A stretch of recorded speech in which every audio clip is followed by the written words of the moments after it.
So Rupa is form, and Rupa is the phenomenal world, the manifest world that we can see, the objects, the actual tangible, touchable stuff. And that is one of 5 ways that we conventionally in the Buddhist teachings think of who we are, ourself. Right? The self that runs into all kinds of beautiful moments and catastrophic moments, or somewhere in between in the gray area of slightly annoying, slightly uncomfortable, things that get caught up.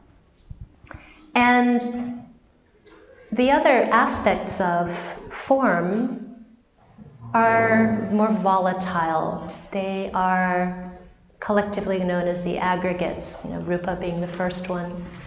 And they are the things that cause unpleasantness, static in the microphone, or pleasantness, no static in the microphone, or somewhere in between where it's slightly annoying but not that much. It's like slight distant sounds. It's kind of just vague, right?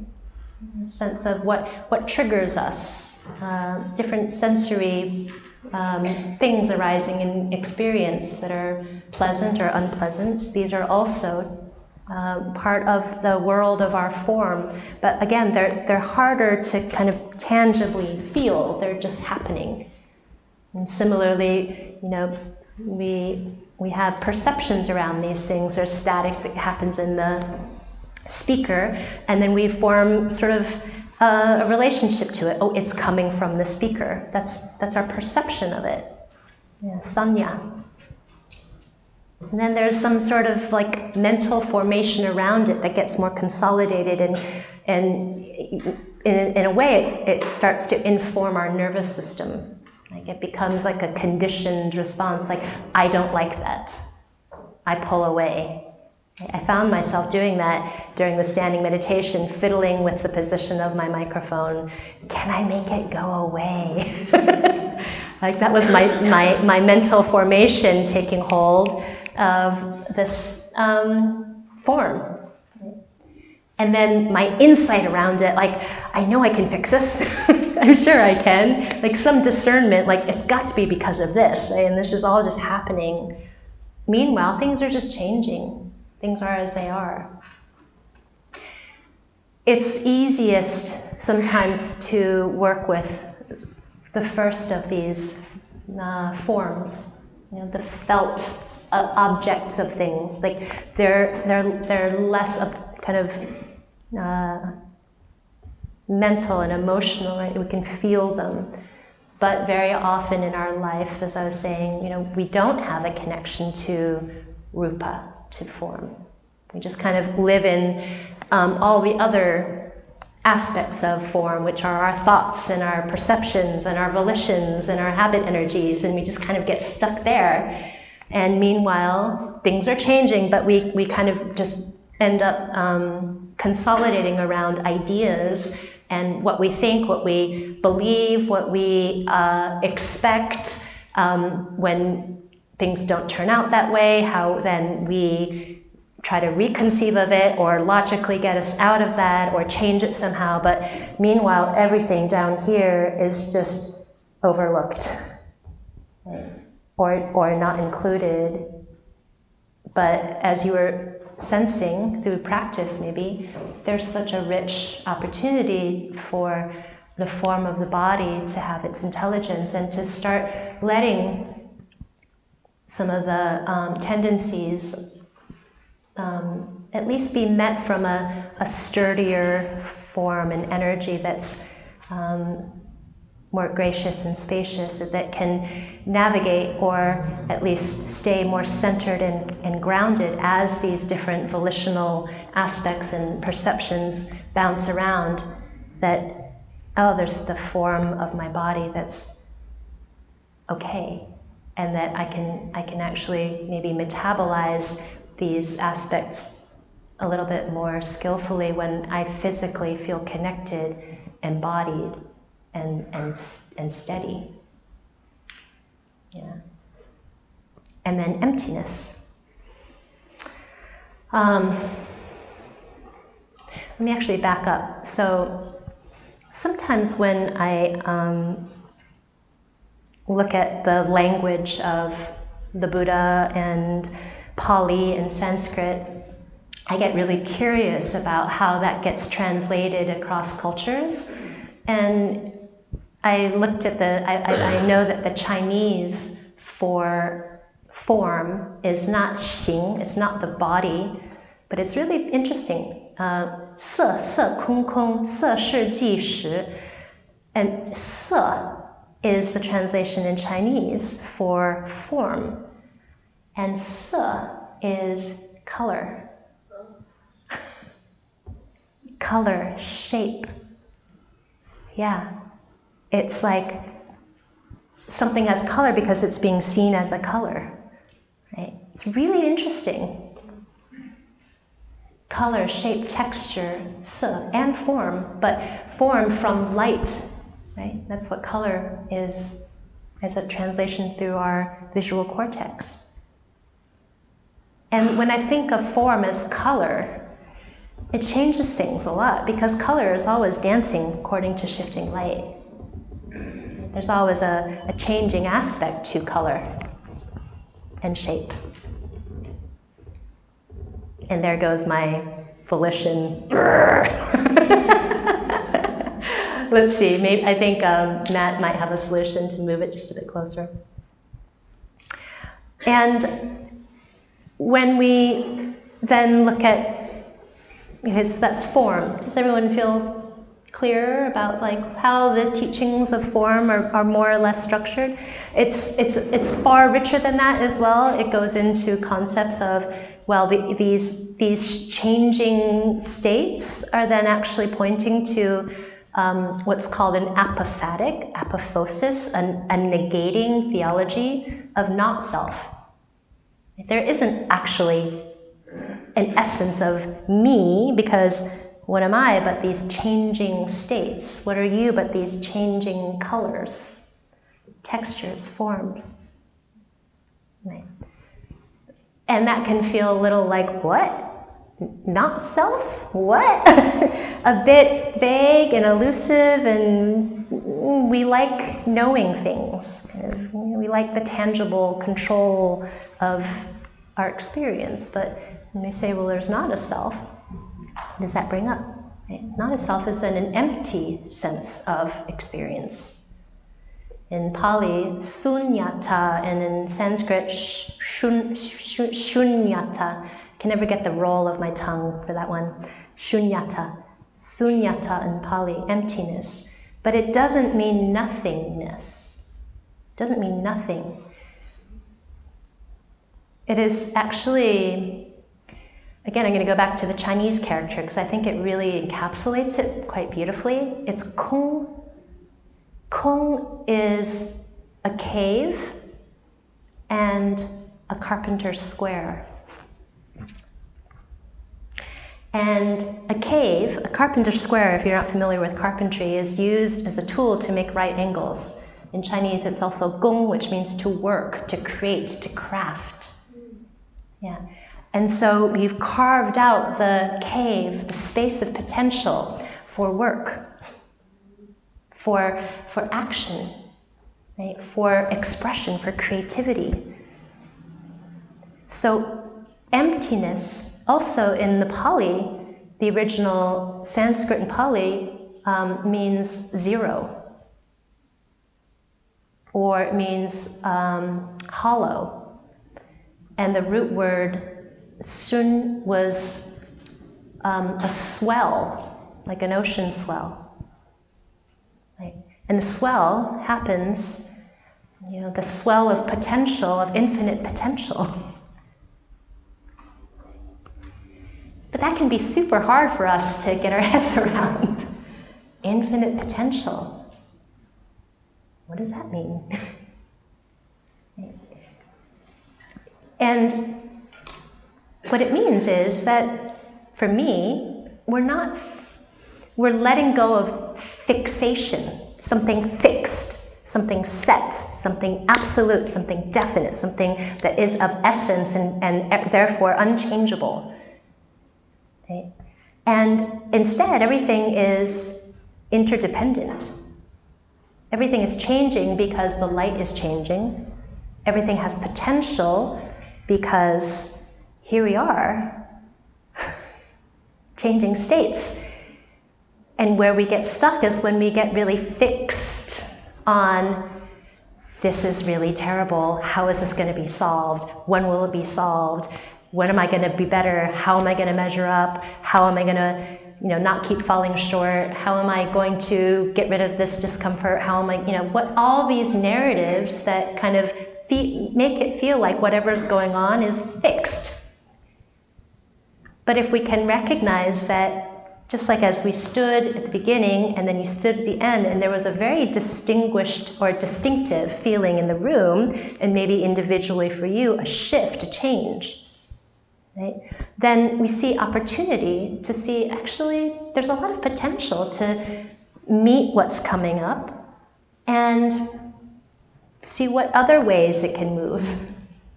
How else can it show up? How else can it arise? If it's not fixed like this and there's a cave with my tool and I've got all this potential to do things, well, what am I going to do? How am I going to live this moment? How am I going to live this day? Moment to moment, year to year. How am I going to meet these changing aspects of everything? Well, first of all, I have to recognize that I can't bypass the everything. I can't bypass form. I can't just jump to everything's changing and therefore everything is fine. Right? Because I'm 52 years old, and the first time that I heard even the possibility of there being everything changing and an emptiness to experience was maybe 18 years ago, right? So for the majority of my life, I've been told form is important. Right? And form is how I have formed. And it's a good thing. Otherwise, if nothing was permanent and I went home as a kid every day and everything's gone, everything's changed, like there would be no sense of safety for me. If my mom was here one day, gone another, here one day, gone another, it would just be really dysregulating to my nervous system. And still, though, my nervous system was conditioned by whatever my mother inherited and was passing on to me, whatever my father, my siblings, my family, my dog, my community, everything is just influencing the way that I'm responding to form, right? It's co-arising. And now that I have maybe heard it 17, 18 years ago, and it's like 6 or 7 years ago, it's like, oh, it's not just a concept, it's felt. Maybe every once in a while, I might get a glimpse of, oh, there's a space of potential here. I can not suddenly, like I typically do, regress from being 52 to 9 years old when I'm talking to my brother. Right? Which just, wow, suddenly I'm 9 years old again. It's like, okay, and this is actually an example. I was on the phone with one of my brothers, and he said something that I was just suddenly just like, feeling chastised, feeling put in my place, feeling young, feeling ignorant, being told I don't know things. And I summoned my, not fixed. I don't have to be 9 years old. Breath. And then I said, and explained kind of what was going on and tried not to blame him. And then I shared that I was feeling this way based on what he said. Right? And then it didn't dwell, it didn't become more stuff. If I hadn't said anything, I would have thought about it for days after, and there would have been a little wrench in our relationship that I would eventually have to try to figure out or work out, right? But it was done. And then I shared this with another brother, and he was like, I mean, you could have also, Mimi, just not taken it so personally and moved on. And I was like, Jedi level, not there yet. I have to work on the form of my 9-year-old self. Because that's what I've inherited. That's what's here. I can't bypass that. Right?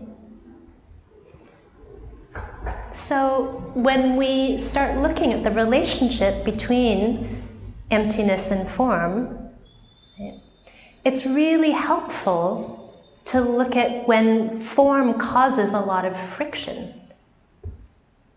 Yeah. And then it's really helpful to do as we were doing this morning, to give the friction a steadier space for the heart to meet it. It's not just the head, it's just, can we let whatever's shaken our sense of our self, right? Can we meet that and then look at ways to find some skillful response to it? And then eventually maybe some of the challenges of form soften or dissolve momentarily, and then they come back, right? And reinforce, because it's just been in our nervous system for so long, how we are with form.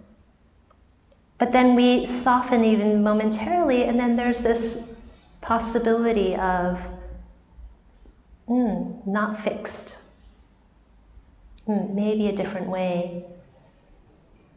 And then, oh, could that way actually help me meet things with more spaciousness and graciousness, with a little more tranquility?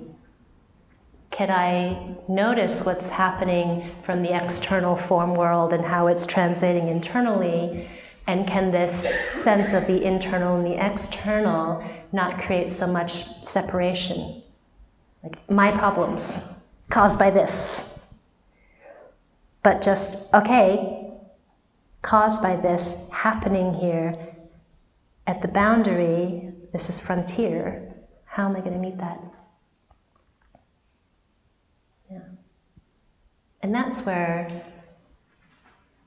some of that teachings around emptiness can be really valuable. It's like knowing, for example, that meditating as a practice on the meditation as an emptiness of friction. Friction was there once, happening, and then I met it, and it's softened. It's now, my experience of meditation is now empty of the friction. And that's how it's described in some of these earlier texts. Also meditation as awareness that emptiness is a quality and characteristic of what we think of as the self, these aggregates, the sensory perceptions, the formations mentally, perceptions, the habit energies, even discernment and consciousness. Just to know that they have these inherent changing states as we meditate. And then the third way that just is described in the Buddhist teachings is like empty of fixed and permanent essence. And just kind of occasionally remembering that. And then that can be, again, not nothing, empty of some permanent fixed thing, but there's this space of potential. I've got my carpenter square in my cave. There's the space in this hall for some reflection, some insight, some wisdom. So to take these practices and say, oh, can I feel this happening? The once present rattling, fizzy, or even distraught tightness, quieten, steady, and then notice its absence, empty of friction.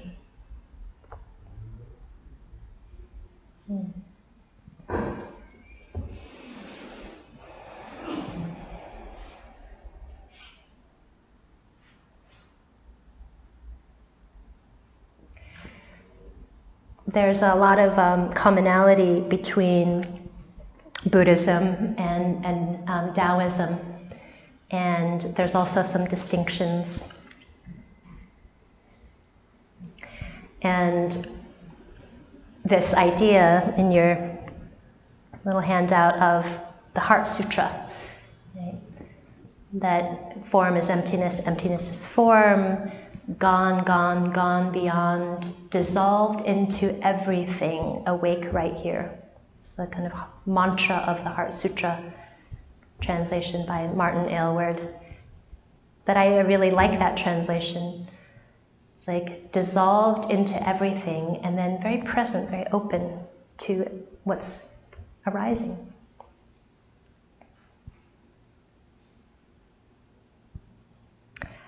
And in the Buddhist teachings, this idea of form and emptiness is saying that they're the same, right? And in the Tao Te Ching, there's a chapter that says, 有物相生, like being and non-being generate each other. 难以相成, the difficult and the easy complete each other. Yeah. 长短相倾, or 相交, the long and the short contrast each other,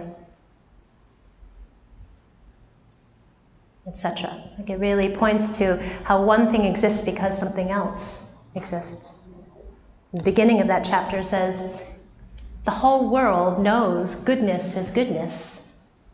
When the whole world knows goodness is goodness, the not good is already present. When the whole world knows the beautiful or the goodness, and then the whole world knows beauty as beauty, ugliness is already present. And we could say the same about form and emptiness. When the whole world knows form as form, the formless, the empty, is already present. They're mutually dependent. And when the teachings moved to the Mahayana, in the Heart Sutra, they kind of just made this beautiful paradoxical okayness that's very similar to the Tao Te Ching, that both are good. And it creates the middle path between emptiness and form. Form is emptiness, emptiness is form. The two are just together. But again, can you feel this in your body? Can you work with the base layer of form to sense into this? You know, what's arising, what's dissolving in the form of the body? And maybe then the more emotional and mental ones can be more easily met when the form of the body is first not only acknowledged, but fully here, fully present, fully integrated. Okay. As some of you heard, I do internal martial arts.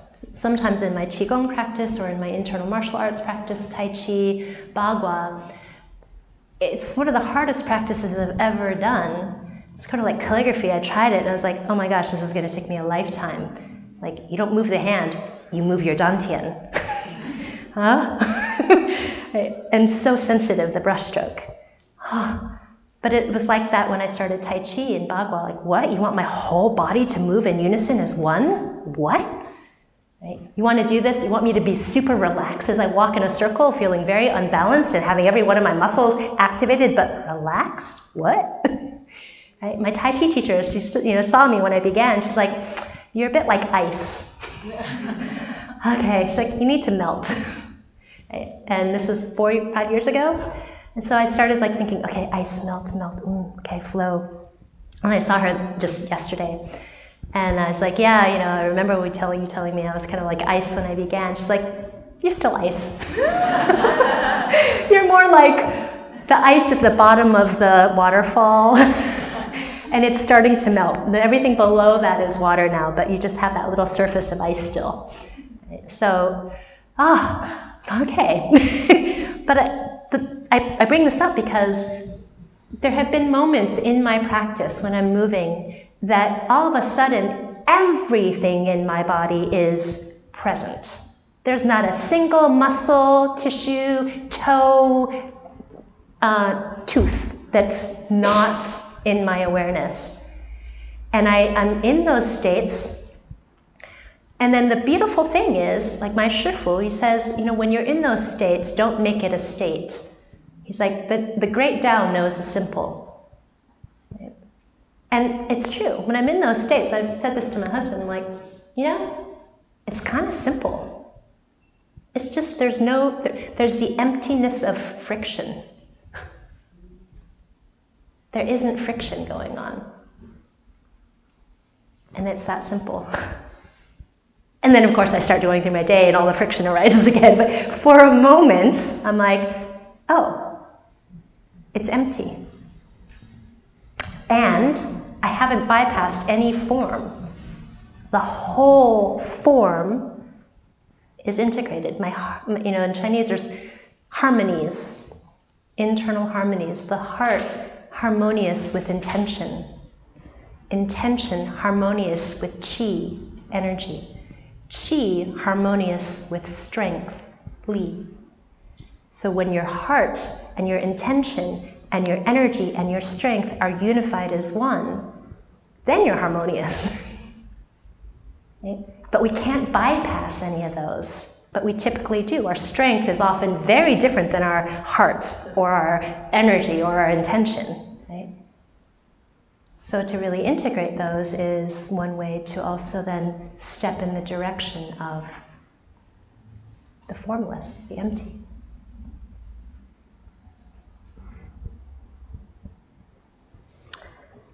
The first chapter of the Tao Te Ching starts off with something sort of like, the way that can be named is not the constant Tao or way. The name that can be named is not the constant name. Nameless, the mother of the myriad beings. Nameless, the root of heaven and earth. Named, right, manifest, named, the mother of the myriad beings. Constantly desireless, we can observe its subtleties. Constantly desiring, we may observe its boundaries. The two emerge from sameness, but they differ in name. This sameness is called mysterious. Mysterious, and again more mysterious, the gateway to all that is wondrous. So I was really interested in how do the Taoists and Buddhists actually differentiate these ideas of named and nameless, source and source, form and emptiness. So I went to DeepSeek and I asked DeepSeek, and we got into this really interesting kind of conversation. And then it came out with just something exquisite. I'm going to read it to you. I just want to make sure I read it correctly. I know, it's kind of interesting.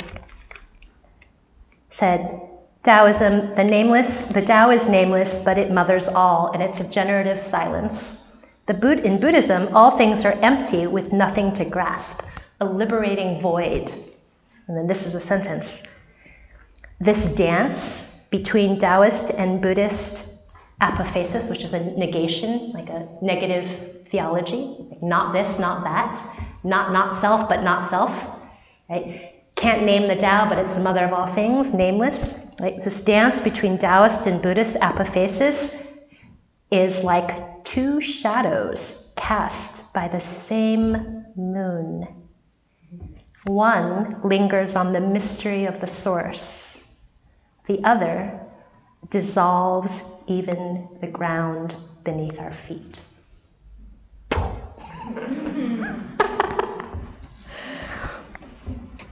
Two shadows of the same moon.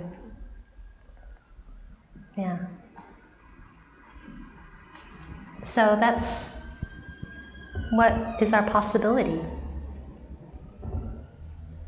Through knowing the named, through knowing the form, through knowing our thoughts, our emotions, our landscape of everything internal and the interior conversations that are sometimes not so skillful and occasionally skillful, right? But to know them more and more. And then this knowing, is the way that we then step into the not knowing, step into the emptiness, step into the changing nature of all things.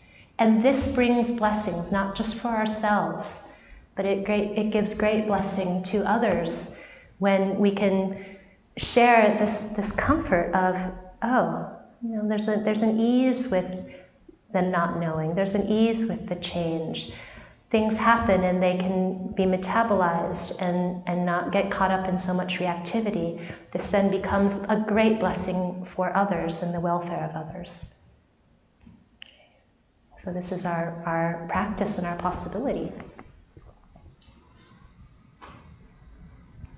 And Qigong is really helpful for that. Sitting quietly is really helpful for that. And getting to know what it is that's, for most of our lives, informed us in the formed world. And how do we meet that? What happens then if meeting that with a quality of compassion or goodwill or a steadiness and a gladness of heart, right, the more boundless qualities, what happens then? What is the fruit of that? I don't know. But most of the time, seems to have worked out pretty well for those who have done it.